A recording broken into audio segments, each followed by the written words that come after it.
Sponsored by...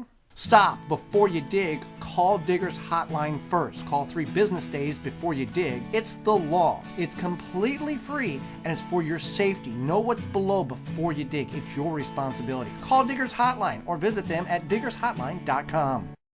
When it comes to gardening, we're all going to fail at some form or another, or sometimes multiple times in a year. We've got several fails, or sort of fails, that we've already experienced in the garden this year. One being our bush beans.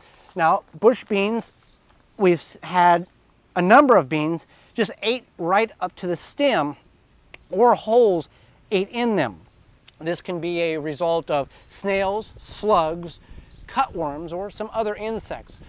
The main reason the main thing you want to do here is deter them from getting to the plant themselves.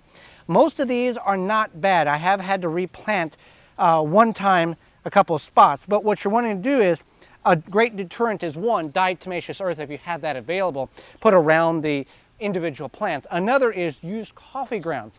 It will also deter or greatly reduce the effects that those insects have on your plants, because they don't like the abrasiveness of the grounds. So you sprinkle those around your plants, or if you've planted, you can go ahead and put a fine coating around on the row in which you've planted your beans. So kind of a sort of fail. We've had to replant once. The pole beans in the container are not affected at all. So it's definitely something in the ground here that's affecting our bush beans, but we're going to combat that and get them to grow.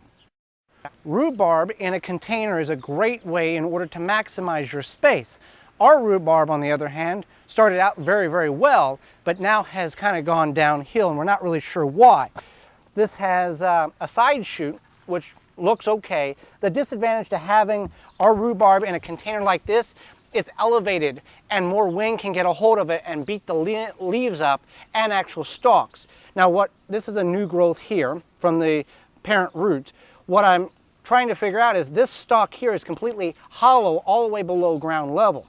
But these side shoots are solid, so we'll have to figure out what's going on there.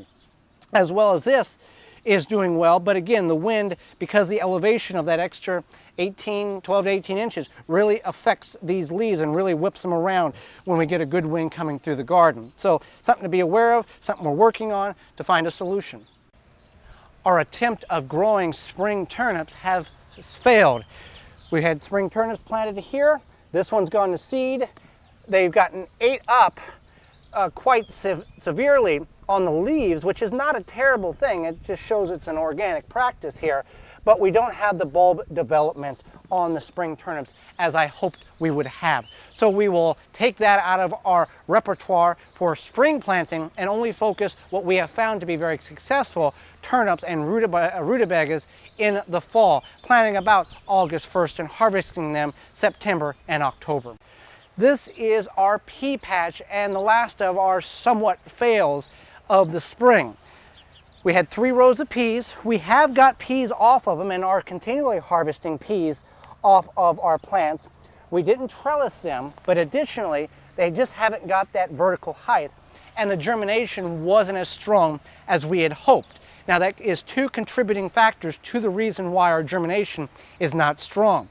One, we used seeds that we saved last year that wasn't the greatest. They were very small seeds or small peas that we had saved, and the pea itself, the seed, was very, very small. So that's one contributing factor.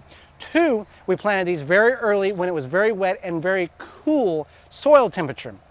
That's an additional factor that can contribute to the lack of pea development or plants that we have here.